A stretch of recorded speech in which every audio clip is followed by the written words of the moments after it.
বর্ধমানের একটি মহিলা রিহ্যাব সেন্টারে চিকিৎসাধীন কাটোয়ার এক কলেজ ছাত্রীর রহস্য মৃত্যুকে ঘিরে তীব্র চাঞ্চল্য। পরিবারের অভিযোগ, চিকিৎসার নামে ভর্তি করানোর ৪৮ ঘণ্টার মধ্যেই তাকে ধর্ষণ করে খুন করা হয়েছে। পূর্ব বর্ধমানের কাটোয়ার বাসিন্দা ওই দ্বিতীয় বর্ষের কলেজ ছাত্রীকে মানসিক সমস্যার চিকিৎসার জন্য বর্ধমানের তেজপুর তেলিপুকুর এলাকার মুক্তি মহিলা রিহ্যাব ও কাউন্সেলিং সেন্টারে ভর্তি করা হয়। পরিবারের দাবি, ১ মাসের প্যাকেজে ভর্তি করার মাত্র ৪৮ ঘণ্টার মধ্যেই রিহ্যাব কর্তৃপক্ষ ফোন করে তার অসুস্থতার খবর জানায়। পরে বর্ধমান মেডিকেল কলেজ হাসপাতালে নিয়ে গেলে চিকিৎসকেরা তাঁকে মৃত ঘোষণা করেন। পরিবারের অভিযোগ, মৃতার শরীরে আঘাতের চিহ্ন ও গোপনাঙ্গে গুরুতর ক্ষত ছিল। আইনি পরামর্শের পর রিহ্যাব সেন্টারের ম্যানেজারের বিরুদ্ধে ধর্ষণ ও খুনের অভিযোগে থানায় লিখিত অভিযোগ দায়ের করা হয়েছে। পরিবারের দাবি, অভিযুক্ত এখনও পলাতক। এদিকে রবিবার মৃতার বাড়িতে পৌঁছে পরিবারের সঙ্গে দেখা করেন কাটোয়ার বিজেপি বিধায়ক কৃষ্ণ ঘোষ।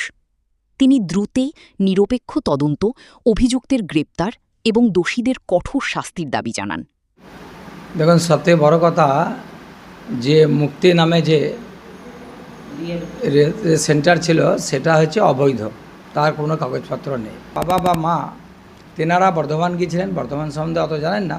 আর যে জ্যাঠামশাই তিনি বিদেশ থাকেন, তিনি হঠাৎ এসেছিলেন। পড়োশি ছিলেন এক অদিতা বলে এক মহিলা, তেনারকে জানতেন যে ভালো মহিলা হয়তো হবেন, আমার মেয়েটা ভালো থাকবে, তেনার চক্করে গিয়ে সেই সঙ্গে করে নিয়ে যায়। সেখানে ভর্তি করার পর পরিবারকে ৪৮ ঘণ্টা যে ভর্তি, তাদের সঙ্গে দেখা করতেও দেয়নি। নানা রকম বাহানা, অন্যরকম খবর দেওয়া হয়। পরে যখন শোনা যাচ্ছে তার মৃত্যু ঘোষণা করা হয়, তার শরীরে অসম্ভব নিশানা পাওয়া যায় বা দাগ পাওয়া যায়, সেখান থেকে বোঝা যায় তার উপর প্রথম মানসিক টর্চার, তাকে ধর্ষণ করা হয়, তারপর তাকে মেরে দেওয়া হয়। দেখুন একটা দীর্ঘদিন ধরে একটা জায়গায় র্যাকেট চলছিল, যে গত যে সরকার তারা এর ব্যবস্থা নেয়নি। আর আজকে আমি আপনাকে বলতে পারি যে রাজ্যের মুখ্যমন্ত্রী সম্মানীয় শুভেন্দু অধিকারী, ভারতবর্ষের প্রধানমন্ত্রী নরেন্দ্র মোদী নারীদের সম্মান, নারীদের সুরক্ষা বলছে, নিশ্চিতভাবে থাকুন। তার আর পশ্চিমবঙ্গে এরকম অবৈধ যেখানে যা চলতে তার পুরোপুরি কঠোর ব্যবস্থা নেবে এই রাজ্যের সরকার। যে রাজ্যের মুখ্যমন্ত্রী শুভেন্দু অধিকারী মহাশয়, তিনি পুরো তার ন্যায় বিচার তার সঙ্গে থাকবেন, পরিবারের সঙ্গে থাকবেন। আমরা সকলে আছি। আমি আজ সকালেই খবর পাওয়ার পর ওনার পরিবারের সঙ্গে সাক্ষাৎ এসেছি। আমিও আমাদের বর্ধমানের যিনি বিধায়িকা আছে মৌমিতা মিশ্র আছেন, ওনার সঙ্গে কথা বলবো। উনি মিনিস্টারও আছেন, যাতে প্রকৃত দোষী সাজা পায় তার ব্যবস্থা করা। যারা এর সঙ্গে যুক্ত ছিলেন তারা এখন এই মুহূর্তে সবাই পলাতক। পুলিশের ব্যবস্থা অবশ্যই নেবে, নিশ্চিন্তে থাকুন। পাশাপাশি রিহ্যাব সেন্টারটি প্রয়োজনীয় অনুমোদন ছাড়াই চলছিল কিনা সেই বিষয়েও তদন্তের দাবি তোলেন। দেখুন, এরকম এই এলিগেশনটা পুরোপুরি মিথ্যা। আর এমনি আপনারা জানেন যে কোর্টে কেস চলছে, কেস করা হয়েছে, তো যা হবে সেটা তো আপনি জানতেই পারবেন।